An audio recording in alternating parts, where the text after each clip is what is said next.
বাংলাদেশের বর্তমান রাজনৈতিক প্রেক্ষাপটের সাথে ডেস্টিনির বর্তমান প্রেক্ষাপটের একটা দারুণ সিমিলারিটি আছে। তো সেই সিমিলারিটি কি, মানে মিল আছে আর কি। তো সেই মিলটা কি, ওইটা আজকে আমরা একটু খুঁজে বাইর করব। চলেন শুরু করি আলোচনা।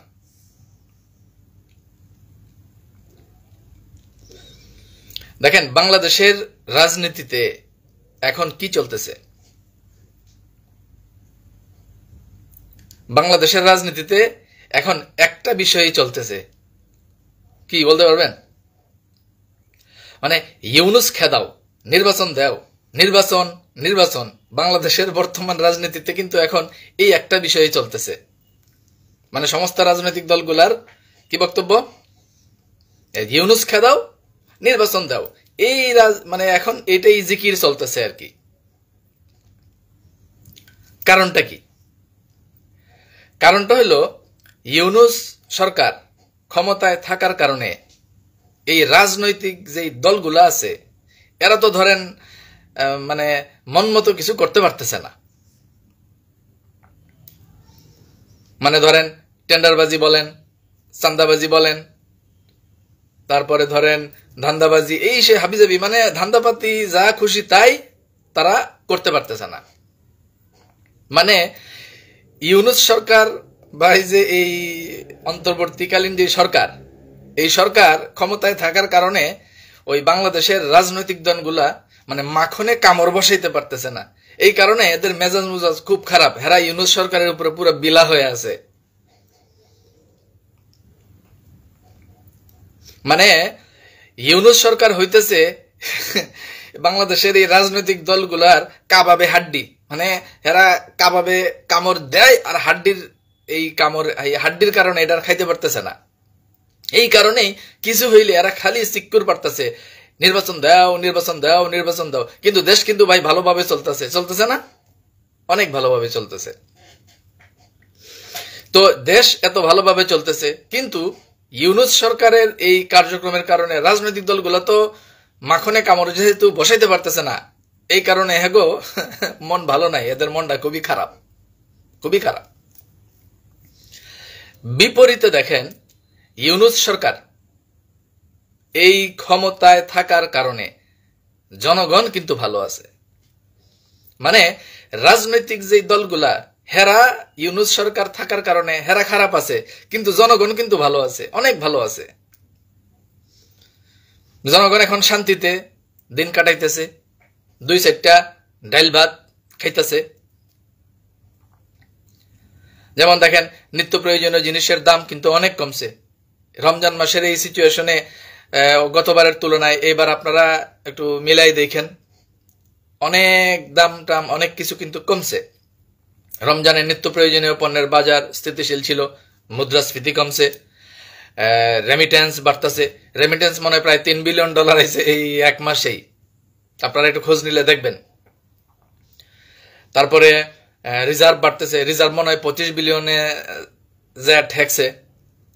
তারপরে ধরেন কোনো সিন্ডিকেট বাণিজ্য নাই এই রমজান মাসে, বাজার ক্ষেত্রে বলেন, রাস্তাঘাটের ক্ষেত্রে বলেন, যানজটের কোনো ঝামেলা নাই। মানে সবকিছু একটা সুন্দর সিস্টেমাইজ ওয়েতে চলতেছে উইদাউট এনি সিন্ডিকেট। তারপরে ধরেন যে দেখছেন সৌদির টিকিটের দাম কিন্তু কমছে, অনেক কমছে। মানে টিকিটের দামও অনেক কমতেছে বিদেশে যাওয়ার। ইন্টারনেটের দামও কিন্তু অনেক 10% মনে হয় কমছে ব্রডব্যান্ডের। আবার স্টার লিঙ্কও আইতেছে।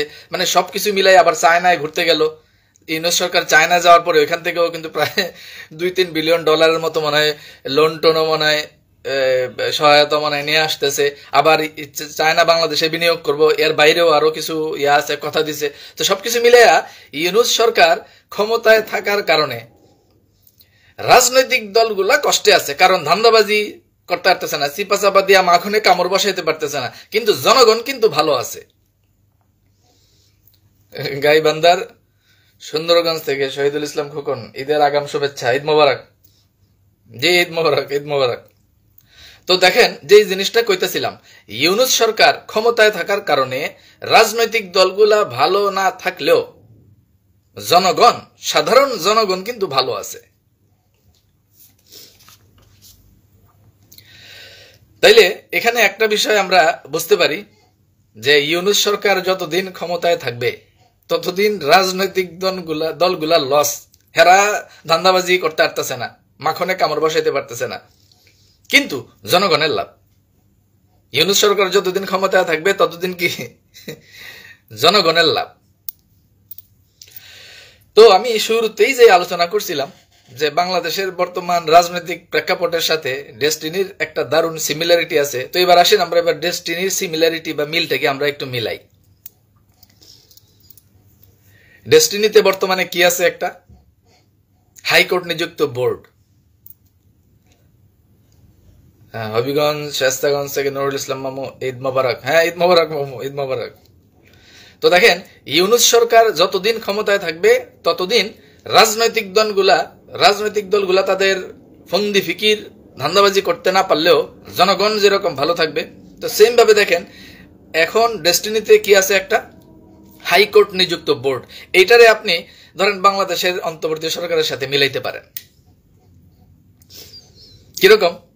ধরেন ডেস্টিনির হাইকোর্ট নিযুক্ত এই বোর্ড এখন থাকার কারণে চাইলেও কিন্তু যা খুশি তাই কেউ করতে পারতেছে না। যেমন ধরেন আপনার অনেকেই তো অনেক কিছু করতে চাইছিল, অনেকেই অনেক কিছু করতে চাইতেছে এবং অনেকেই অনেক কিছু করতে চাইবে, কিন্তু মূল সমস্যাটা বা মূল প্রতিবন্ধকতা, ওই বাটপার গোষ্ঠীর মূল প্রতিবন্ধকতা হয়েছে এই হাইকোর্ট নিযুক্ত বোর্ড, যার কারণে যা খুশি তাই এরা করতে পারতেছে না। যেমন দেখেন গত এক মাসের একটা চিত্র যদি আমরা ধরি, যেমন ধরেন ইউনূস সরকারের রাজনৈতিক দলের যেই চালাচামুন্ডা বাটপারের গোষ্ঠী যেগুলো আছে, ধান্দাবাজি বিভিন্ন রাজনৈতিক দলের, হেরা কয় ইউনূস সরকার ভালো না, হেরা কয় ইউনূস সুদখোর, কয় না? মানে ইউনূসের লেজিটিমেসি নষ্ট করার লিগা এরা এই যে চামচার গোষ্ঠী, যেটা বিভিন্ন রাজনৈতিক দলের যে চামচা দালাল গোষ্ঠী, এগুলা কিন্তু এই খেপা উঠছে, ইউনূসের বিরুদ্ধে উল্টাপাল্টা কইতেছে। কিন্তু জনগণ কিন্তু জানে যে আসলে ইউনূস সরকার সঠিক ট্র্যাকেই আছে। তো সেম ভাবে এই আমাদের ডেস্টিনির বর্তমান যে হাইকোর্ট নিযুক্ত বোর্ড, এই হাইকোর্ট নিযুক্ত বোর্ডের বিরুদ্ধেও কিন্তু এই ডেস্টিনি বিরোধী প্রতারক চক্রের যে দালাল গোষ্ঠী, যারা ডেস্টিনির বিভিন্ন ডেস্টিনির মধ্যে মাখনের কামড়টা দিতে পারতেছে না, যে দালাল গোষ্ঠী, হেরাও কিন্তু এখন খেপা উঠছে। যেমন কয় এই বোর্ড কি করছে, এই বোর্ড কয় কি এই বোর্ড বলে ফ্যাসিস্ট সরকার কইরা দিছে। ধরেন বোর্ড কইরা দিছে হলো হাইকোর্ট। তো কোনটা হাইকোর্ট আর কোনটা সরকার? ওই রাষ্ট্রের যে অর্গানোগ্রাম, এই যে বিচার বিভাগ, নির্বাহী বিভাগ, এগুলো তো আচোদার গোষ্ঠী, এগুলো তো বেকুব, এগুলোর মাথায় তো গিলু নাই, গুও নাই, মাথা একেবারে খালি। এই আচোদার গোষ্ঠী তো আর এসব বুঝে না যে বিচার বিভাগ কোনটা, নির্বাহী বিভাগ কোনটা, এইসব তো আর আচোদার গোষ্ঠী বুঝে না।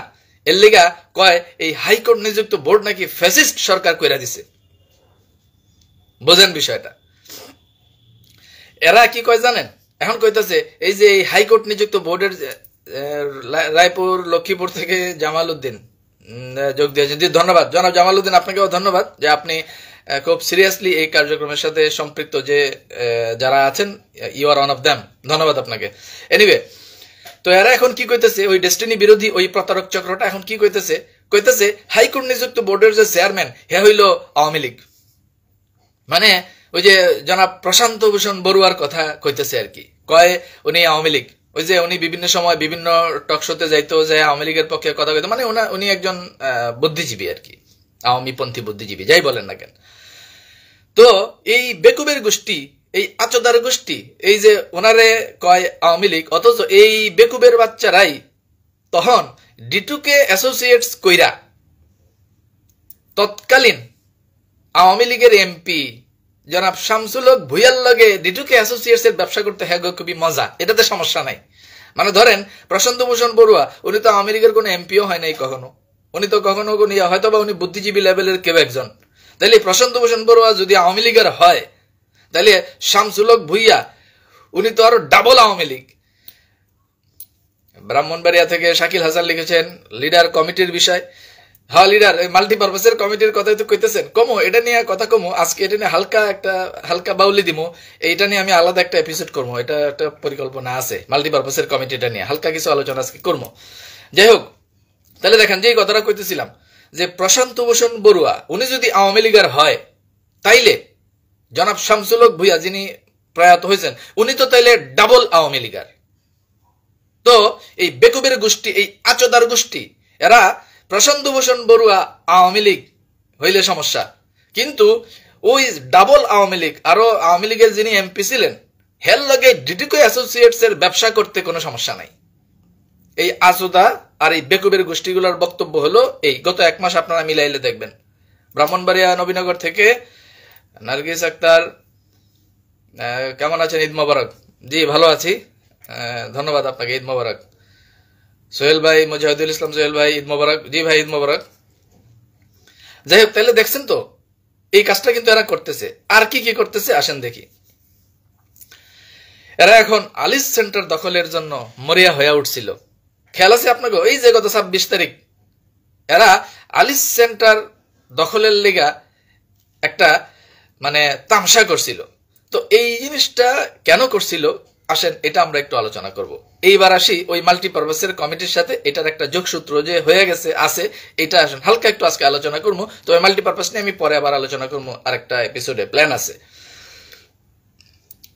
দেখেন, ডক্টর ইউনূস সরকার যেরকম বাংলাদেশের রাজনৈতিক দলগুলার স্বার্থভোগী দালাল গোষ্ঠীর জন্য ডক্টর ইউনূস যেরকম একটা বাধা, ঠিক একই রকম ডেস্টিনি 2000 লিমিটেড বা ডেস্টিনি গ্রুপের সার্বিক কার্যক্রম এবং সব সম্পদগুলা বা মাখনে কামড় দেওয়ার ক্ষেত্রে এই হাইকোর্ট নিযুক্ত বোর্ড হইতেছে ওই দালাল গোষ্ঠীর বাধা। মিল পাইছেন? সুমন চক্রবর্তী, আমি সুমন চক্রবর্তী, গোল্ড এক্সিকিউটিভ, ব্রাহ্মণবাড়িয়া বাঞ্চারামপুর থেকে। জি ধন্যবাদ। এই জন্য তারা এখন মানে সর্বশেষ যে অ্যাটেম্পটা নিছিল আলিস সেন্টার দখলের লেগা সন্ত্রাসী কায়দায়, মানে এই আলিস সেন্টার দখল কইরা এক ধরনের তাদের স্বার্থ বাস্তবায়ন করার চেষ্টা করছিল, যদিও তারা এটা পারে নাই। এবার আসেন আমরা দেখি হঠাৎ করে তারা এই আলিস সেন্টার দখল করার জন্য মরিয়া হয়ে উঠল কেন। এটার সূত্র বা এটার মানে সিকোয়েন্সটা যদি আপনি মিলান, সেই সিকোয়েন্সটা মিলাইলে আপনার পরবর্তী প্রশ্ন আসবে ডেস্টিনি মাল্টিপারপাসের যেই কমিটি আমরা গতকালকে দেখলাম ফাঁস হয়েছে, সেই কমিটি ডেস্টিনি মাল্টিপারপাসের যেই কমিটি, এই যে 7 তারিখে নির্বাচন হইব, প্রহসনের নির্বাচন, মানে নির্বাচন 7 তারিখে বলে হইব, অথচ সপ্তাহ 15 দিন আগে কমিটি টমিটি হয়ে বয়ে রয়েছে। মানে আমি আর মামু আমরাই খামু, আমরাই, কি মজা কি মজা। ওই 12 জন মানে 12টা পদে 12 জনই নমিনেশন নিয়া ওই 12টা পদেই নমিনেশন দাখিল কইরা মানে মোসে তা দিতেছে হেরা যে তো আমরা তো তাহলে 12টা পদে 12 জন আছি, এই 12 জনেই আমরা এবার কমিটি হমু। এই 12 জনের ভিতরে কারা কারা আছে এদের সাথে আপনি এবার এদেরকে আপনি একটু ভালোভাবে মনিটরিং করলেই দেখবেন এই এদের নেতৃত্বেই 26শে মার্চ আলিস সেন্টার দখলের অপচেষ্টা হয়েছিল। আপনারা যোগসূত্রটা একটু মিলান, আমি আপনাকে একটু ধরাই দেই। তো আমরা যেটা গতকালকে ফাঁস হইল যে কমিটির নাম দেখলাম, সেইটার মধ্যে সভাপতি পদে আমরা দেখলাম আঙ্গু শহীদ সাহেবরে, আমার প্রিয় শহীদ সাহেবরে দেখলাম সভাপতি, শহীদ সাহেব। তো 26শে মার্চ ওই আলিস দখলের নেতৃত্ব দানের ক্ষেত্রে শহীদ সাহেব ছিল না? ছিল। আর কেটা ছিল? সহসভাপতি গাউসুল ওয়াজেদ টিপু সাহেব ছিল না? টিপু সাহেব দেখলাম জ্বালাময়ী বক্তৃতাও দিতেছে, পিঠের চামড়া তুইলা নিব, এই করব সেই করব কইতাছে। আমো এগুলা নিয়ে সামনে আরো কিছু কাম আছে, করেন। যাই হোক, তাহলে দেখেন এই যে সহসভাপতির পদ, এই বিনা ভোটার মানে ভোটার বিহীন এই অবৈধভাবে এই পকেট কমিটি যে করছে, এটার ভিতরে সহসভাপতি কাটা গাউসুল ওয়াজেদ টিপু, হেও ছিল না? ওই 26শে মার্চ আলিস দখলের নেতৃত্বে হেও ছিল না? ছিল। এবার আসেন সেক্রেটারি কেডা? সেক্রেটারি হলো আমগো আজম সাহেব, যে এর আগের কমিটি তো সেক্রেটারি ছিল। এই আজম সাহেবের নিয়েও কিছু কথা কমু। আসলে এগুলোকে দীর্ঘদিন কাম করছি, এগুলোকে একসাথে উঠছি বইছি, এর লিগা আসলে সম্পর্কের খাতিরে অনেক কিছু কইতেও বিবেকে বাদে। কিন্তু প্রতিষ্ঠানের স্বার্থে ডেস্টিনি গ্রুপের সাথে ওই কাল লগে কি সম্পর্ক টম্পর্ক আছে এইসব গুনার টাইম নেই। এই যে দেখেন হ্যাঁ হয়েছে সেক্রেটারি, তো সেক্রেটারি থাকা অবস্থায় গত টার্মের সেক্রেটারি কমিটিতে থাকা অবস্থায় তার আরো কি কি করার ছিল কি কি করে নাই এটা আমি আরেক এপিসোডে কমু, মাল্টিপারপাস নিয়ে একটা স্পেশাল এপিসোড করুম তখন কমু। তো হ্যাঁ হইলো এটা। তারপরে দেখেন সহসভাপতি কেডা, এই 12 জনের কমিটির মধ্যে সহসাধারণ সম্পাদক কেডা, আমগো মোশাররফ সাহেব, সোশ্যাল মিডিয়ার ব্লুর মোশাররফ সাহেব, সোশ্যাল মিডিয়া ব্লুর মোশাররফ সাহেব। উনার লগেও আমার একটা দীর্ঘ সম্পর্ক। 2012 সালে ক্রাইসিসের পরে 2013 সালে যখন এই যে ডিডিএফ কলাপস করলো, তারপরে সোশ্যাল মিডিয়া ফোরাম যখন গঠিত হয়, এই যে নাজিমউদ্দিন জুয়েল আর মোশাররফ হোসেন হ্যাগো দুইজনের সমন্বয়ে যখন সোশ্যাল মিডিয়া শুরু হয় 13 সালের একদম মানে শুরুর দিকে, তো ওই সময় তাগলগে একসাথে আমারও কাজ করার অভিজ্ঞতা আছে। সেই 2013 সাল থেকে টানা একটা দীর্ঘ সময় মোশাররফ সাহেবের লগে আমি কাজ করছি, যার কারণে ওনার সাথে একটা ঘনিষ্ঠ সম্পর্ক আন্তরিকতা আছে। তো যার কারণে অনেক সময় অনেক কিছু সম্পর্কের খাতিরে কইতে চাই না, কিন্তু প্রতিষ্ঠানের স্বার্থে ডেস্টিনি গ্রুপের বৃহত্তর স্বার্থে কোনো সম্পর্ক টম্পর্কের গুনার টাইম নাই, সে যেই হোক। এই যে মোশাররফ সাহেব সোশ্যাল মিডিয়া ফোরাম ব্লুর যে ওই যে ইফতারের প্রোগ্রাম ওনারা একদিন করলো, কইরা আবার দেখলাম যে মোটামুটি হুমকি টামকিও দিল যে অনেকরাই অনেক কিছু ওনারা কইতেছে। যাই হোক, তাইলে দেখেন উনিও কিন্তু কি ওই দিন ওই আলিস হলের ওই ঘটনায় কিন্তু উনিও ছিল, ওনারাও কিন্তু আমরা দেখছি।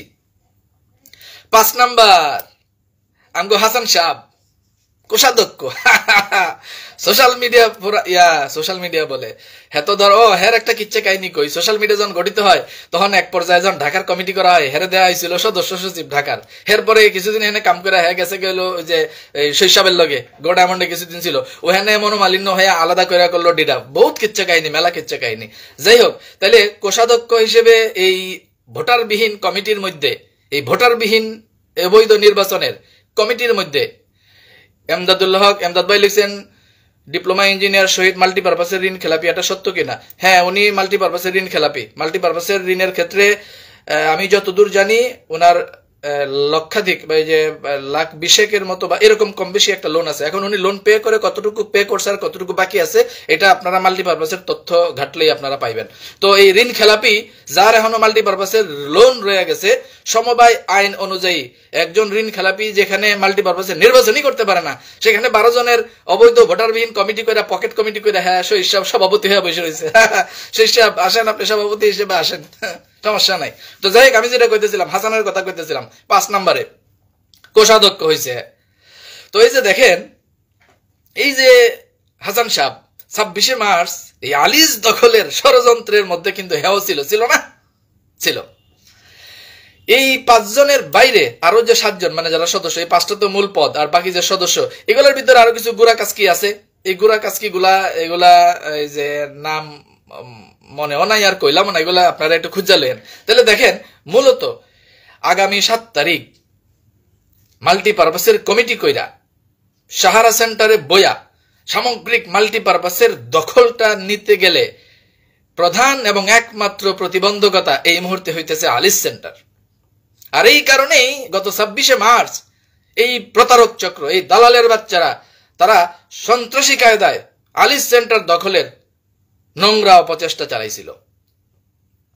এবার মিল পাইছেন? মানে 7 তারিখে নির্বাচন কইরা আমরা মাল্টিপারপাস সহ সমস্ত কিছু দেখতেছি, যারা মানে দায়িত্ব নিতে যাইতেছে। তাইলে এদের এই কার্যক্রমের ক্ষেত্রে প্রধান বাধা কারা? আলিস সেন্টার। এই কারণেই তারা জোর কইরা আলিস সেন্টার দখলের অপচেষ্টা চালাইছিল। আশা করি বুঝতে পারছেন। তাইলে আসেন এবার দেখি, এই আলিস সেন্টার দখলের অপচেষ্টা চালাইয়া তারা আসলে আইনি কোনো অপরাধ করলো কিনা। অবশ্যই তারা আইনি অপরাধ করছে, এটা আমি একটু পরে যাবো। তার আগে আমি একটু কৌশলগত আলোচনা করে নেই। আমি আমাদের আলিস সেন্টার কেন্দ্রিক দায়িত্বশীল যারা আছেন ওনাদের প্রতি বিশেষ কৃতজ্ঞতা জানাই যে ওনারা ওই দিন ওই ট্র্যাপে পা দেন নাই। তারা চাইছিল একটা সংঘর্ষ তৈরি করতে, মানে এদের হাতে তো আর কোনো বল নাই, এরা চাইতেছে যে কোনো মূল্যে একটা সিন ক্রিয়েট বা একটা সংঘর্ষ হইয়া ডেস্টিনির সার্বিক কার্যক্রম যেন বন্ধ হয়ে যায়, তাইলেই তারা মাখনে কামড় বসাইতে পারে। তো তাদের ওই নোংরা ষড়যন্ত্রে কিন্তু আমাদের আলিস সেন্টারের দায়িত্বশীলরা পা দেয় নাই। তারা চাইতেছিল কি, যেন একটা সংঘর্ষ হয়।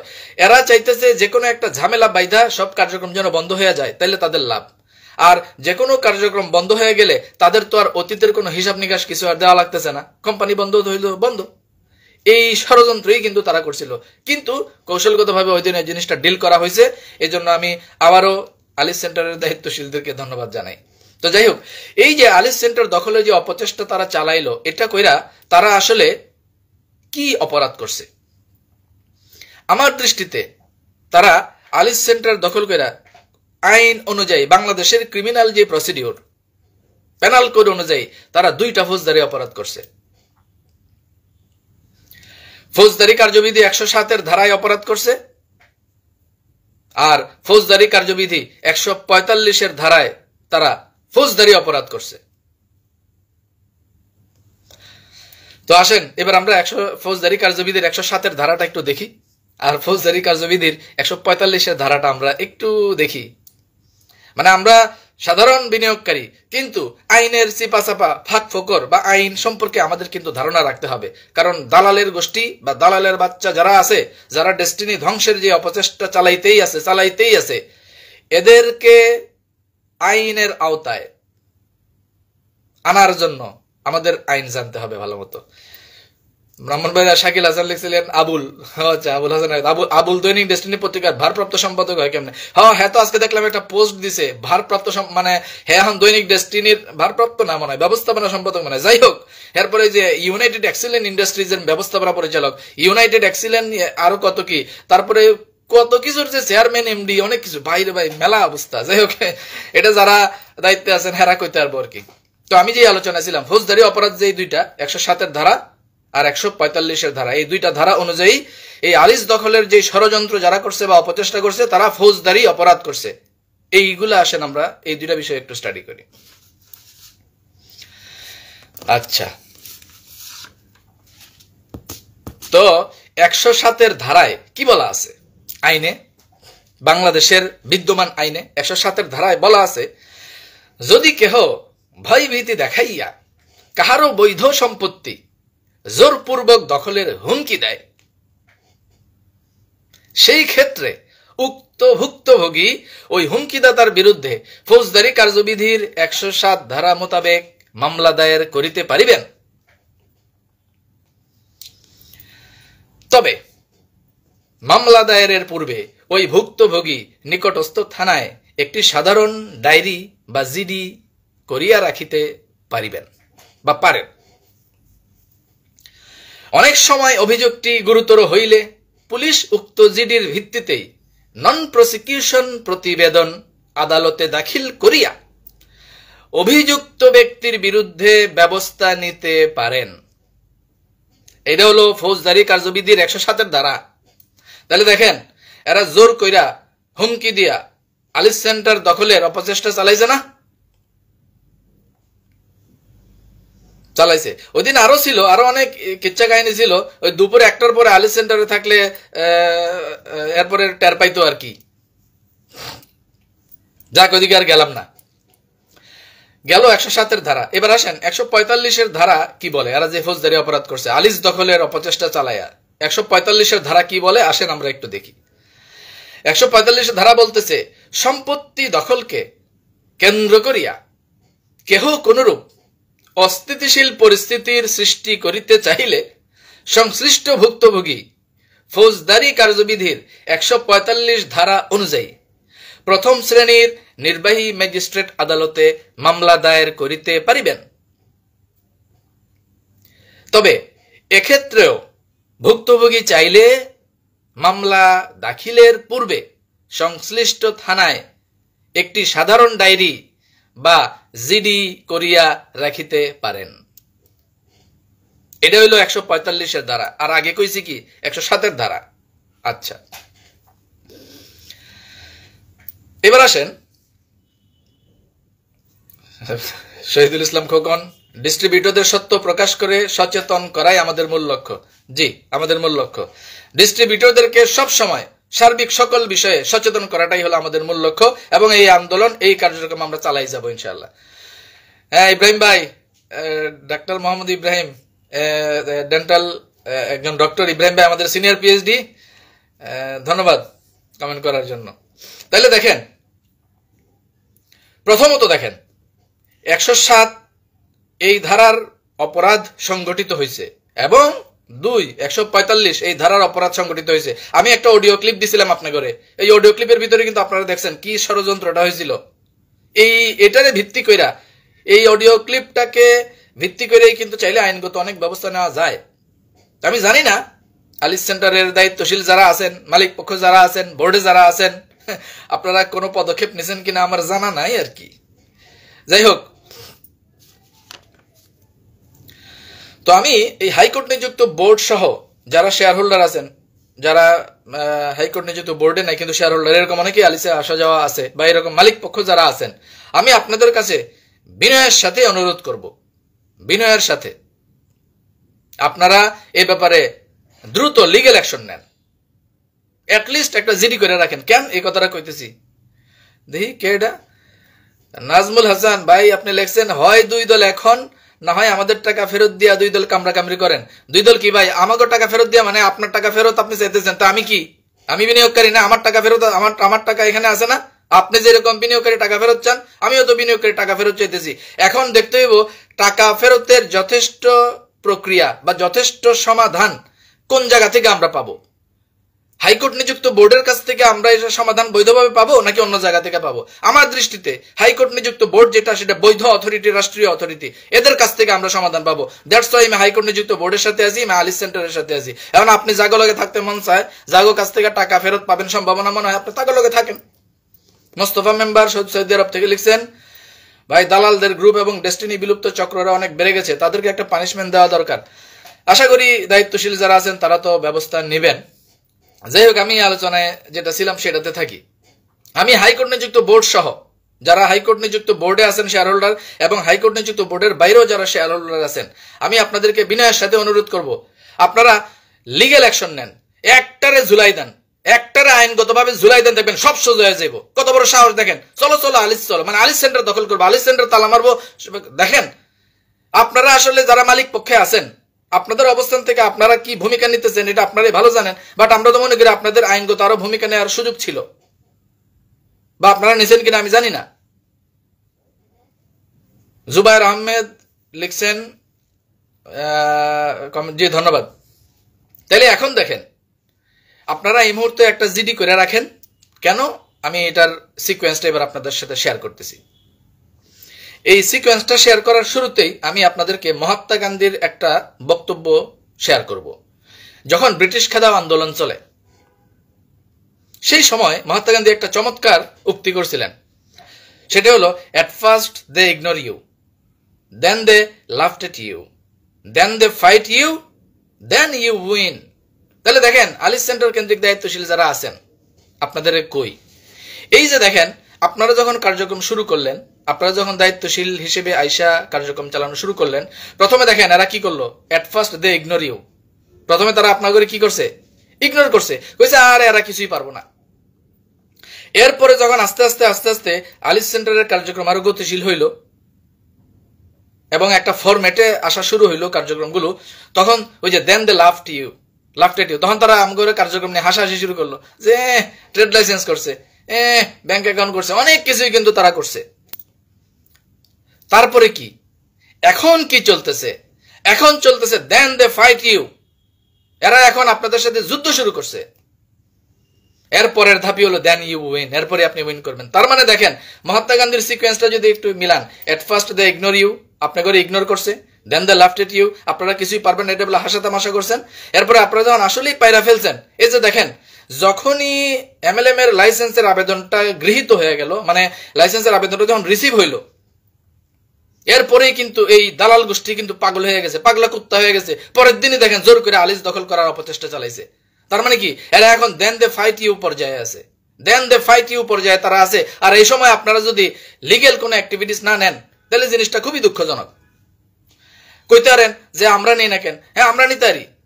ধরেন আমরা যারা বিনিয়োগকারী, আমরা ধরেন নিতে পারি, কিন্তু আমরা যদি এটা নেই, এটা তো হবে বিনিয়োগকারীদের পক্ষ থেকে, এটা তো মানে হাই অথরিটির পক্ষ থেকে নেওয়া হবে না। আমরা তো ডেস্টিনি গ্রুপের অথরিটি না। এখন ধরেন এইসব বালের গ্যাঞ্জাম ট্যাঞ্জাম আমরা ভয় পাই না, এইরকম 90,000 বৈরাগী পন্দায়া তারপরে আমরা আজকে এইসব জায়গায় যে এইসব গ্যাঞ্জাম ট্যাঞ্জাম আমরা ভয় পাই না। কিন্তু এই যে 26 তারিখে আমরা যদি গ্যাঞ্জাম করতাম বা আমরা যদি এরকম করতাম, তাইলে তো এদের যে স্বার্থ ছিল সেই স্বার্থ হাসিল হইতো এবং সামগ্রিক কার্যক্রম বন্ধ হয়ে যেত। তো আমরা তো এই কারণে কোনো ধরনের গ্যাঞ্জাম করি নাই, কৌশলে আমরা মানে একটু টেকনিক্যালি সরে আসছি। তো এখানে তো অবস্থান বা এখানে ভূমিকা রাখার সুযোগ আছে যারা আপনারা মালিক, আপনারা অন্তত একটা জিডি করার দরকার ছিল। আপনারা করছেন কিনা জানি না। তো বোর্ডে যারা আছেন, শেয়ার হোল্ডার যারা আছেন বা বোর্ডের বাইরে যারা শেয়ার হোল্ডার আছেন, আপনারা কি জিডি করছেন? মনে হয়তো না। বেলাল ভাই লিখছেন, সিনিয়র পিএইচডি বেলাল ভাই লিখছেন, হাইকোর্ট বোর্ডের বিপক্ষে অবস্থান নিলে 173-22 রায়ে আইনগত ব্যবস্থা নেওয়ার জন্য বলা আছে। রাইট, এই রায়ের ভিতরে কিন্তু স্পষ্টভাবে বলা আছে যে এই হাইকোর্ট নিযুক্ত বোর্ডের কার্যক্রম পরিচালনার ক্ষেত্রে রাষ্ট্রীয় কোনো বাধা বা ব্যক্তি বিশেষের কোনো বাধা অতিক্রম বা ব্যক্তি বিশেষের কোনো বাধাহীনভাবে এই হাইকোর্ট নিযুক্ত বোর্ড কাজ করিতে পারিবে, এরকম একটা রায় কিন্তু এই হাইকোর্ট নিযুক্ত বোর্ডের যে রায় এটাতে দেওয়া আছে। তো এখানে এই যে বাধা বা এই জিনিসগুলো যে আসতেছে, এগুলোর ক্ষেত্রে আমাদের হাইকোর্ট নিযুক্ত বোর্ডের আইনি যথাযথ পদক্ষেপ নেওয়াটা অত্যন্ত জরুরি বলে আমি মনে করি। অ্যাটলিস্ট একটা জিডি করাটা দরকার।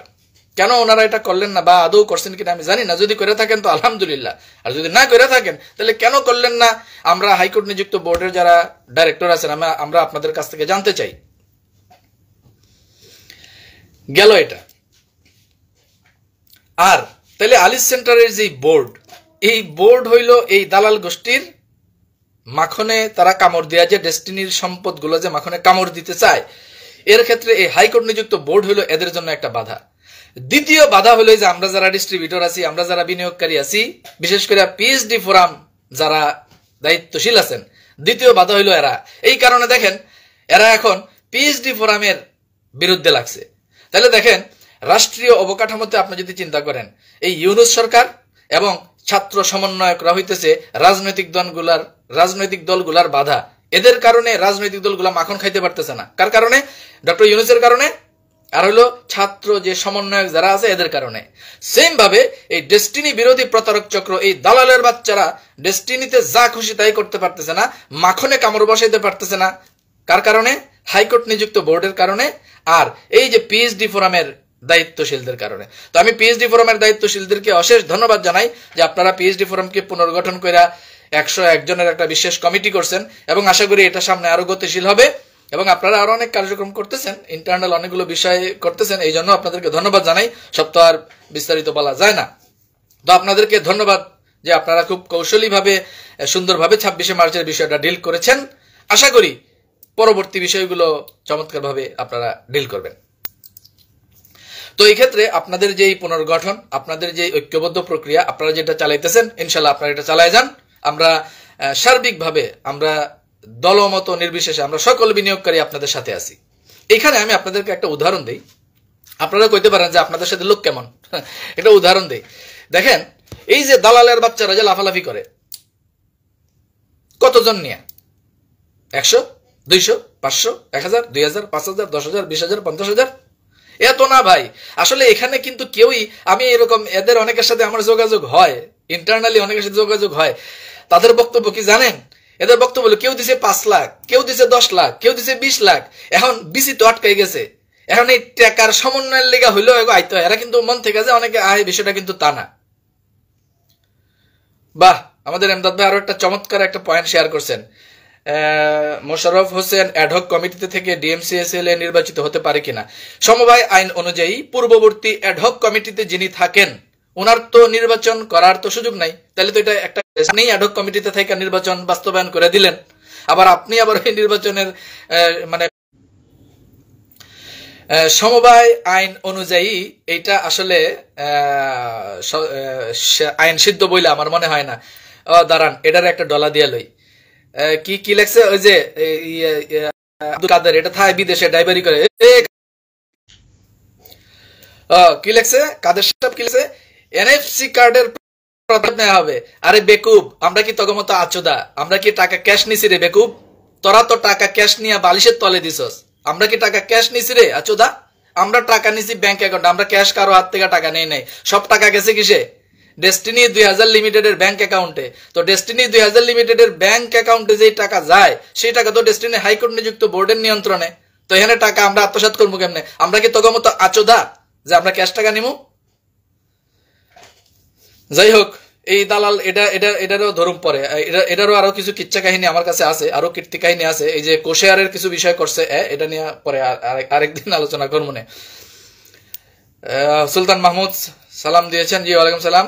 মনিরুল ইসলাম মনির, চাঁপাইনবাবগঞ্জ থেকে সিনিয়র পিএইচডি, জি ধন্যবাদ। তাহলে দেখেন, যে আলোচনাটার মধ্যে আমরা ছিলাম, এরা আসলে কিন্তু হাতে গোনা কিছু, এই যে দেখেন যেগুলা টাকা দিয়া বিচে আটকাই গেছে, 2 লাখ 5 লাখ 10 লাখ 20 লাখ 50 লাখ দিয়া যেগুলার বিচি আটকাই গেছে, এগুলাই কিন্তু এখন বাধ্য হইয়া এই সমস্ত কার্যক্রমে আইতে হয়।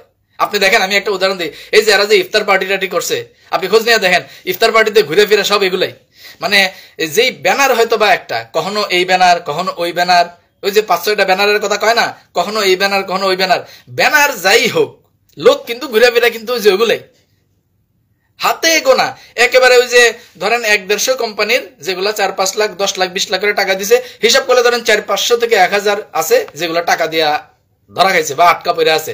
এখন এই টাকার সমন্বয়ের লেগা হইলেও এগো আইতে হয়। তাইলে দেখেন এইসব, তারপরেও যদি ধরি 50,000, এর বাইরেও তাইলে ডেস্টিনির আরো 44,50,000 বিনিয়োগকারী আছে।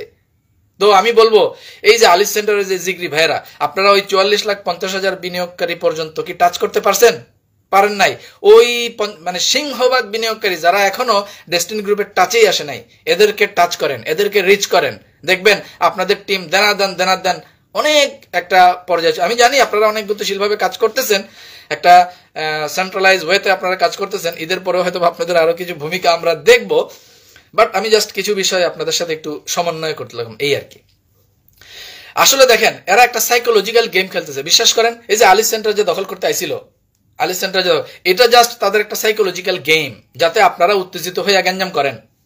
এবং সুলতান মাহমুদ লিখছেন, ঈদ মোবারক, জি ধন্যবাদ। তাহলে দেখেন এদের মূল ষড়যন্ত্র কি? এদের মূল ষড়যন্ত্রের একটাই ফরম্যাট। আহমদ ভাই লিখছেন, যেহেতু এনএফসি বোর্ড অনুমোদিত, সেহেতু এই বিষয়টি আদালত রাইট। এনএফসি কার্ডের বিরুদ্ধে যেই কথা কব, এটাই কিন্তু আদালত অবমাননার শামিল। কয় এনএফসি কার্ড বলে অবৈধ, আবার একটা হিসাব দিচ্ছে দেখেন কত। আসলে দেখেন, এই যে আওয়ামী লীগ এখন কি করতেছে, আওয়ামী লীগ যেরকম এখন গুজব ছড়াইতেছে, মানে গুজব ছড়াছা আওয়ামী লীগের যেমন এখন আর কোনো কিছু নাই। ওই যে আওয়ামী লীগের দালাল গুলো আছে, কয় অমুক দিন আপাইসা পড়বো, অমুক দিন চট করে ঢুকে পড়বো, অমুক দিন এই হইতেছে, অমুক দিন সেই হইতেছে, আর্মি কু করতেছে, খালি গুজব ছড়াইতেছে না। ওই যে আওয়ামী লীগের দালালের বাচ্চাগুলা ইউনূস সরকারের বিরুদ্ধে, সেম ডেস্টিনি বিরোধী যে দালালের বাচ্চা, যে প্রতারকের বাচ্চাগুলো আছে, এইগুলো কিন্তু এখন সেম গুজব ছড়াইতেছে। কি গুজব কয়? কি ওই যে ওই ডিন ভেরিফিকেশনে বলে 1000 করে টাকা নিছে এই বোর্ড। এই ডিন ভেরিফিকেশন কি পুরো ফ্রি না? তাহলে দেখেন এটা গুজব ছড়াইতেছে, কয় ডিন ভেরিফিকেশনে বলে টাকা নেওয়া হয়েছে। Dean verification free.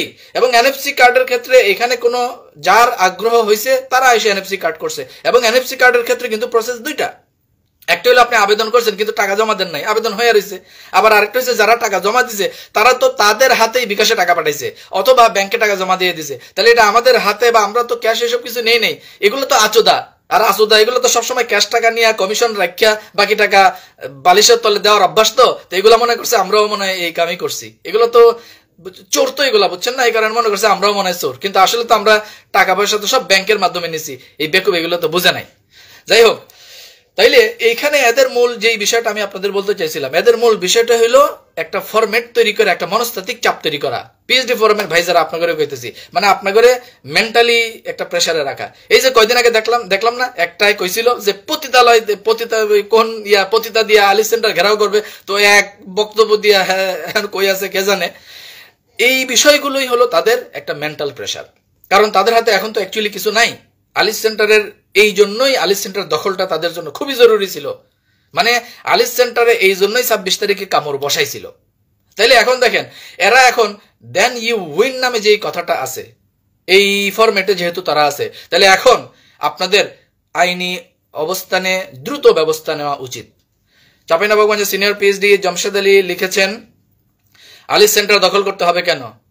রফিকুল আমিন হচ্ছে সাবেক এমডি, শহীদ সিরাজুম্মনি সহ অন্যরা হচ্ছে ডেস্টিনি বিনিয়োগকারী, তারা আলিস সেন্টারে যায় না। আর আলিস সেন্টারে যারা বসে আছে তারা হচ্ছে হাইকোর্ট নিযুক্ত বোর্ড, রাইট।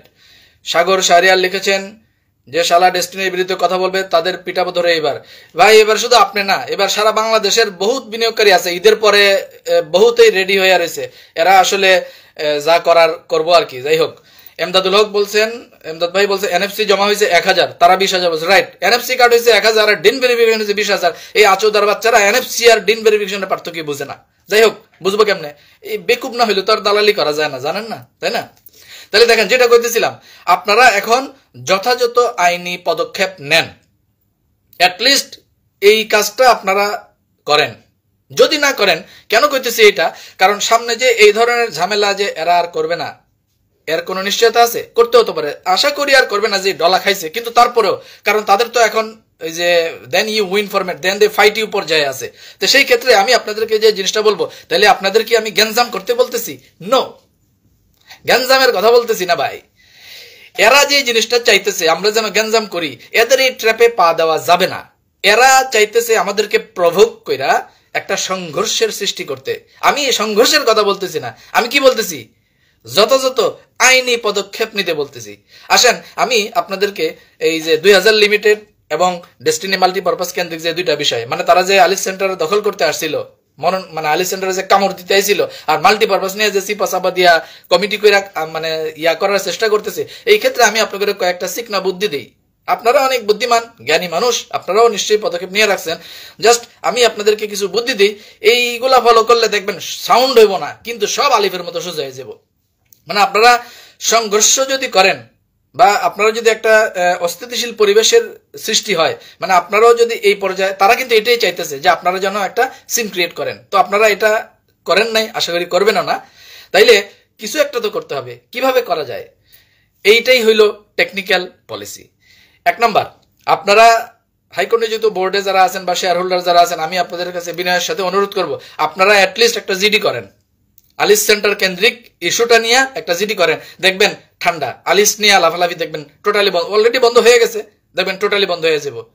2 নাম্বার, আপনারা আপনাদের অবস্থান থেকে এই যে ব্যবস্থাপনা কমিটি হয়েছে না মাল্টিপারপাসের, আমাকে সহিসাব সভাপতি, এইটার ব্যাপারে আপনারা একটা কাজ করতে পারেন। মনে আছে প্রথম ধাপে আমরা যখন নির্বাচনের জন্য কাজ শুরু করলাম, তখন আমরা যে বাধা দিল, যে 300 350 মতো আমরা কিন্তু ভোটার হয়েছিলাম। তা আমাদের এই যে ভোটাধিকার যে নষ্ট হয়েছে, আমাদের যে ভোটাধিকার ক্ষুণ্ণ করা হয়েছে, এই আমগো ভোটার গো স্বাক্ষর সম্বলিত একটা অ্যাপ্লিকেশন আপনারা সমবায় অধিদপ্তরে জমা দেন। এটা হলো 1 নাম্বার।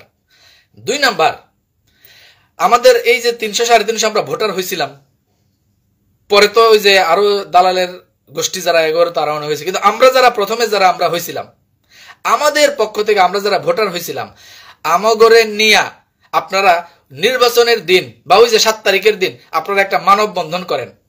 সেটা সমবায় অধিদপ্তরের সামনে হইতে পারে, সেটা সাহারা সেন্টার যেখানে নির্বাচন হইব এটার সামনে হইতে পারে, সেটা আলিস সেন্টারের সামনেও হইতে পারে, সেটা প্রেস ক্লাবেও হইতে পারে। কি সেটা, যে ডেস্টিনি মাল্টিপারপাসের পকেট কমিটির বিরুদ্ধে ডেস্টিনি মাল্টিপারপাসের সদস্যদের প্রতিবাদ এবং মানববন্ধন, এই জাতীয় একটা ইভেন্ট আপনারা হাতে নিতে পারেন। পাশাপাশি বাংলাদেশের প্রত্যেকটা প্রথম সারির মিডিয়ার যারা রিলেটেড আছেন, তাদেরকে এইখানকার এই যে কার্যক্রম, যেই কার্যক্রমগুলো হইতেছে, নির্বাচনের আগেই কমিটি করে এই যে এক ধরনের বেআইনি অপতৎপরতা চালানো হইতেছে, যেখানে হাইকোর্টের রায়ে বলা আছে এটার অবসায়নের, তার মানে হাইকোর্টের সর্বশেষ রায় এটা অবসায়ন বহাল থাকা অবস্থায় এই অবসায়নের বিরুদ্ধে সুপ্রিম কোর্টের রিভিউ না কইরা নির্বাচন করার কি দরকার এখন? তাইলে এই ব্যাপারটা নিয়ে আপনারা এই মিডিয়াগুলোতে এই মেসেজগুলো থ্রো করেন। আমরা তো আছি, আমরা যারা আছি, আমরা তো আমাদের অবস্থান থেকে তো ভোটার হিসেবে আমাদের যে ভূমিকা রাখা দরকার, যেখানে যেটা আমরা ভোটার যারা আছি আমরা প্রস্তুত আছি। এবং এর বাইরে আমার বিশ্বাস, আমরা যারা ভোটার আছি আমাদের বাইরেও আরো অনেক বিনিয়োগকারী আপনারা পাবেন, যারা এই অনৈতিক কাজের বিরুদ্ধে প্রতিবাদ করতে রাজি। জাস্ট তাদেরকে অর্গানাইজ করেন। আমি আমাদের ডেস্টিনি সেন্ট্রাল পিএইচডি ফোরামের দায়িত্বশীল যারা আছেন, আমি তাদেরকে বিনয়ের সাথে অনুরোধ করব যে আপনারা ডেস্টিনি মাল্টিপারপাসের এই কার্যক্রমটার ক্ষেত্রে এই ছোট্ট কাজটা করেন, দেখবেন এগুলা লাফালাফি দেখবেন সব বন্ধ হয়ে যাব। এই যে আমাদের যারা বিনিয়োগকারী, এই সিংহভাগ বিনিয়োগকারী এরা কিন্তু তলের খবর জানে না। মানে 22 সালে যে হাইকোর্ট রায় দিয়া এটা অবসায়নের রায় দিছিল এটা কিন্তু এরা জানে না, কারণ এগুলো এদেরকে জানানো হয় না। তো তারপরে হাইকোর্টের যে রায়টা হয়েছিল এই অবসায়নের বিরুদ্ধে যখন এই মাল্টিপারপাসের পক্ষ থেকে আপিল করা হইল তখন আবার আমাদের পক্ষে রায় আসলো। তার মানে কি ওই অবসায়নটা কি হইল, স্টে হইল। কিন্তু তখন আবার দুদক আমাদের বিরুদ্ধে যাইয়া চেম্বার জজে যখন আপিল করলো তখন দুদকের পক্ষে আবার চেম্বার জজ রায় দিল, দিয়ে আবার অবসায়ন বহাল করলো। পরবর্তীতে আমরা যখন এই অবসায়নের জন্য আবার সুপ্রিম কোর্টে গেলাম, হাইকোর্টে আমরা গেলাম, তখন তারা বলল যে আপনারা তো 2টা আপিল করছিলেন, এর ভিতরে একটা আপিল তো করছেন আর আরেকটা হলো বাকি আছে, ওইটা কমপ্লিট কইরা আসেন, তারপরে আমরা আমাদের মতো কইরা আপিল করার বিষয়টা আমরা দেখব এবং আপনাদের বিষয়টা আমরা বিবেচনা করব। তো তখন আমরা যখন আবার হাইকোর্টে গেলাম, হাইকোর্টে যাওয়ার পরে হাইকোর্ট আমাদের কোনো আপিল না শুনে ওই পুনরায় অবসায়নের রায়টাই কি রাখলো, বহাল রাখলো। তাহলে দেখেন সর্বশেষ ডেস্টিনি মাল্টিপারপাসের বর্তমান অবস্থা কি, হাইকোর্ট 22 সালে যে রায় দিছিল অবসায়নের রায়, সেই অবসায়নের রায়টাই বহাল আছে। তাহলে এখন আমাদের বিনিয়োগকারীদের ক্ষেত্রে এখন আমাদের ভূমিকা কি? এখন অ্যাকচুয়ালি যে কোনো বিনিয়োগকারী বা বিনিয়োগকারী গোষ্ঠীর পক্ষে আমাদের একত্রিত হয়ে এই হাইকোর্টের এই অবসায়নের রায়ের ব্যাপারে সুপ্রিম কোর্টে রিভিউ করার অপশন বা আদালতের দ্বারস্থ হওয়াটাই হলো এই মুহূর্তে আমাদের জন্য একটা সঠিক এবং উপযুক্ত বিষয়। তাইলে এই সময়ে এই কাজটা না কইরা গোপনে এই নির্বাচনের একটা তামাশা কইরা এইভাবে 12টা পদে 12টা নমিনেশন নিয়ে এই পকেট কমিটি কইরা এই কমিটির কার্যক্রম করার উদ্দেশ্যটা কি, আমরা বিনিয়োগকারীরা এটা এখন জানতে চাই। আর কালকে এই তথ্যটা লিক হয়ে যাওয়াতে আমি যারা এই কাজটা করেছেন আমি আপনাদেরকে বিশেষ বিশেষ ধন্যবাদ জানাই যে এই গোপন অপতৎপরতা যেটা সেটা পাবলিকলি ফাঁস করে দিয়েছেন, যার কারণে আমরা এটা জানতে পারলাম। আপনাদেরকেও অশেষ অশেষ ধন্যবাদ। সিনিয়র পিএইচডি রংপুরের আমাদের জিয়াউর হক জিয়া ভাই লিখছেন, সবাই যখন আলিস সেন্টারে আসতে বলছো উনি তখন ওই সময় না এসে 26 তারিখে সিন ক্রিয়েট করতে আসছে, বুঝলাম না ভাই, এটা না বোঝার তো কিছু নাই। কারণ তাদের মূল লক্ষ্যই হলো এখানে একটা সংঘর্ষ বা একটা টেকনিক্যাল প্রবলেম তৈরি করা, যাতে একটা ঝামেলা হয়, আর ঝামেলা হলে যেন সব কাজ বন্ধ হয়ে যায়। সব কাজ বন্ধ হয়ে গেলে তো আমাদের লস, কিন্তু তাদের তো লস না, তারা ওইটাই চায়। তো তাদের ওই ট্র্যাপে আমরা পা দেই নাই, পা দেওয়াও যাবে না। এখন টেকনিক্যালি তাদের এই বিষয়গুলো আমরা যেভাবে ডিল করছি এভাবেই ডিল করতে হবে, এই বিষয়গুলো নিয়েই আলোচনা করতেছি। তাহলে দেখেন এখনকার যে প্রক্রিয়া বা এখনকার যে প্রেক্ষাপট, এই প্রেক্ষাপটে এই মুহূর্তে আমাদের অবস্থান থেকে শুধুমাত্র আইনি পদক্ষেপ নেওয়াটাই সবচেয়ে ইফেক্টিভ। কোনো গ্যাঞ্জামে জড়ানো যাবে না, কোনো সংঘর্ষে জড়ানো যাবে না, যেটা তারা চায়। এই তাদের এই প্রভোকিং এ পড়ে, তাদের এই ট্র্যাপে পড়ে কোনো সিন ক্রিয়েট করা যাবে না। তাহলে আমরা এখন কি করতে পারি? আমরা এখন কৌশলগতভাবে আইনের বিভিন্ন ধারা মোকাবেলার মাধ্যমে, আইনের বিভিন্ন ধারা অনুসরণের মাধ্যমে আমরা আমাদের কার্যক্রম চালিয়ে যেতে পারি। মানে মূল বিষয়টা হলো তাদের সাথে আমাদের ব্যক্তিগতভাবে আর কোনো মোকাবেলা করার প্রয়োজন নাই।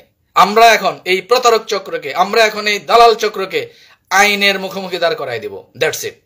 তাহলে এই ক্ষেত্রে আমাদের গুরুত্বপূর্ণ ভূমিকা রাখতে হবে আমাদের হাইকোর্ট নিযুক্ত বোর্ডকে, গুরুত্বপূর্ণ ভূমিকা রাখতে হবে আমাদের যারা শেয়ার হোল্ডার আছেন তাদেরকে, আর আরো বেশি গুরুত্বপূর্ণ ভূমিকা রাখতে হবে আমরা যারা বিনিয়োগকারী আছি তাদেরকে।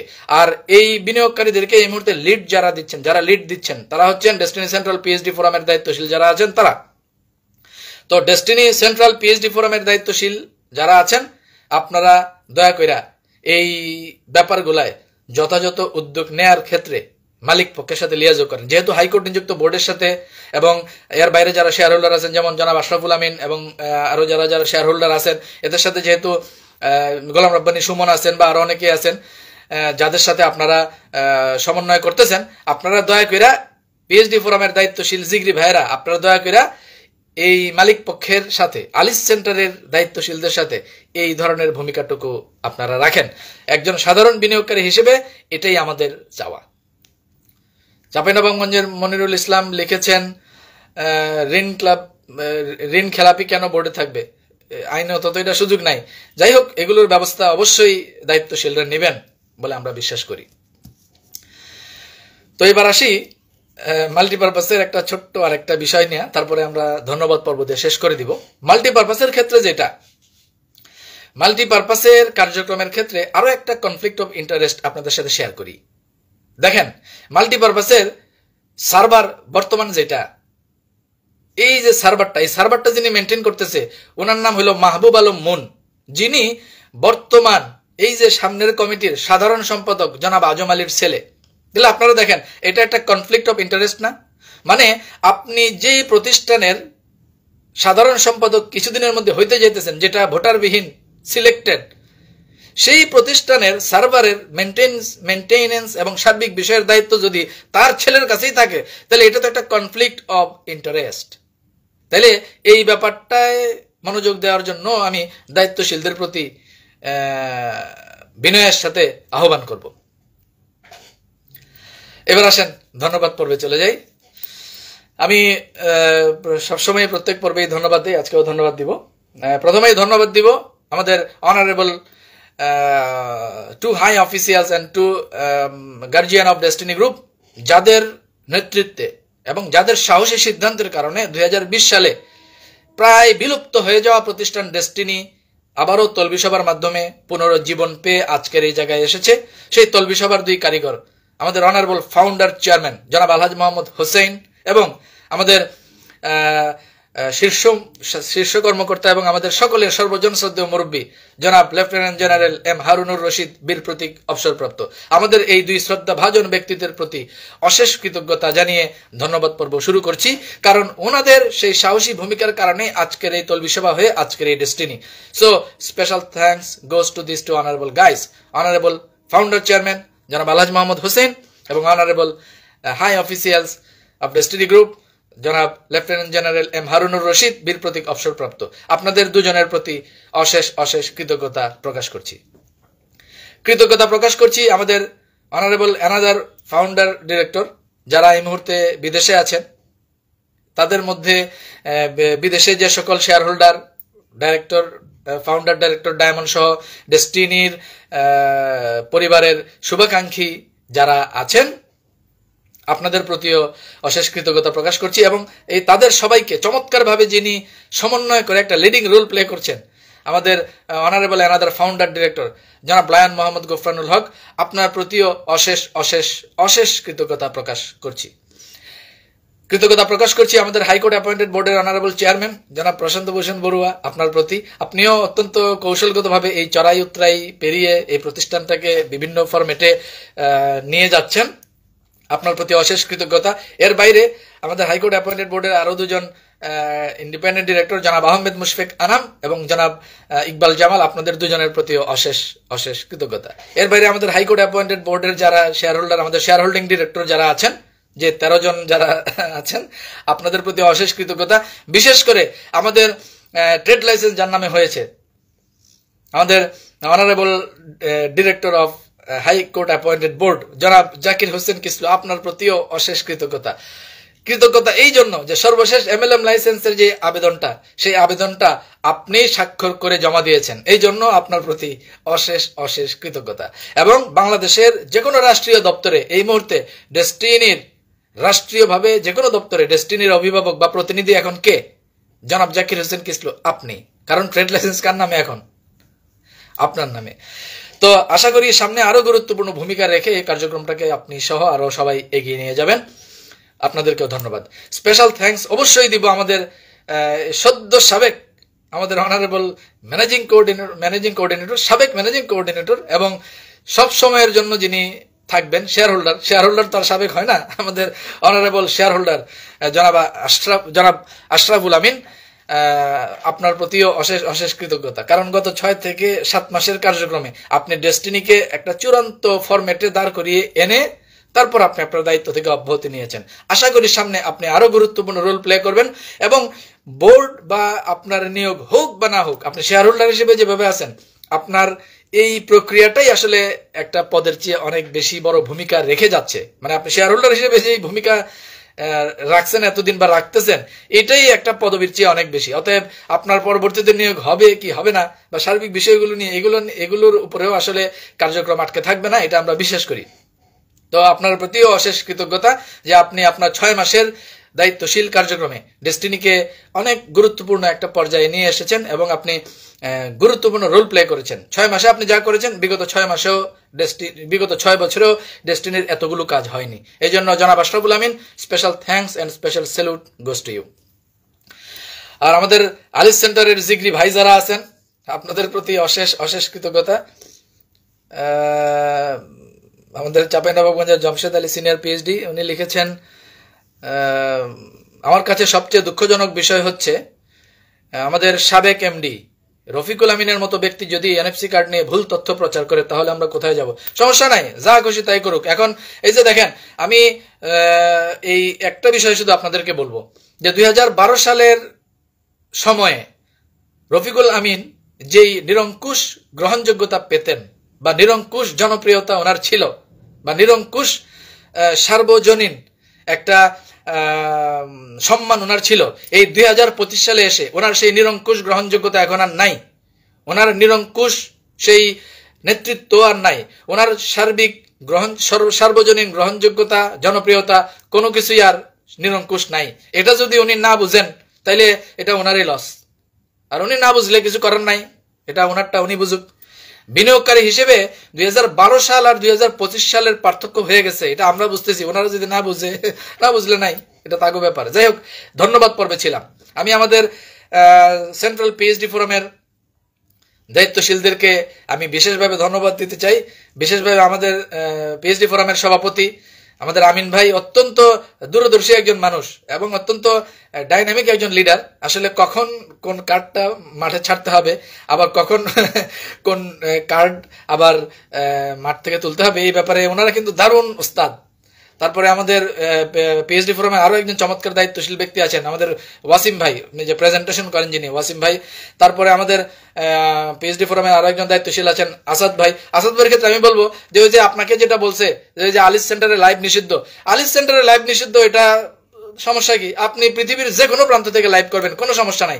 আর আলিস সেন্টারে আমাদের কার্যক্রম না করাটাই ক্ষেত্র বিশেষে কিছু ক্ষেত্রে উত্তম বলে আমি মনে করি। যেমন দেখেন, একটা উদাহরণ দিই, যখন নাসিব ট্রেড সেন্টারে আমরা দেখতাম ডেস্টিনির হেড অফিস, তো ওইখানে কিন্তু বিনিয়োগকারীদের কোনো ফাংশন ছিল না। অ্যাকচুয়ালি কোম্পানির কর্পোরেট অফিসে তো বিনিয়োগকারীদের কোনো ফাংশন এমনিও নাই। ওখানে পরিচালকরা থাকবে, মানে ওই শেয়ার হোল্ডাররা যাবে, অফিসিয়ালস যারা আছে, কর্মকর্তা কর্মচারী তারা যাবে। বিনিয়োগকারী যারা আছে তাদের তো হেড অফিসে কোনো অ্যাক্টিভিটিস নাইও। আমাদের আসলে বসার জায়গা নাই বিধায় আমরা তো আলিস কেন্দ্রিক অ্যাক্টিভিটিস চালাইছি, দ্যাটস ইট। তো সেই ক্ষেত্রে আমি আমার অবস্থান থেকে ব্যক্তিগত একটা বিষয় শুধু বলবো যে আলিস কেন্দ্রিক কার্যক্রমের ক্ষেত্রে আলিসে বসেই করতে হবে এমন কোনো কথা নাই।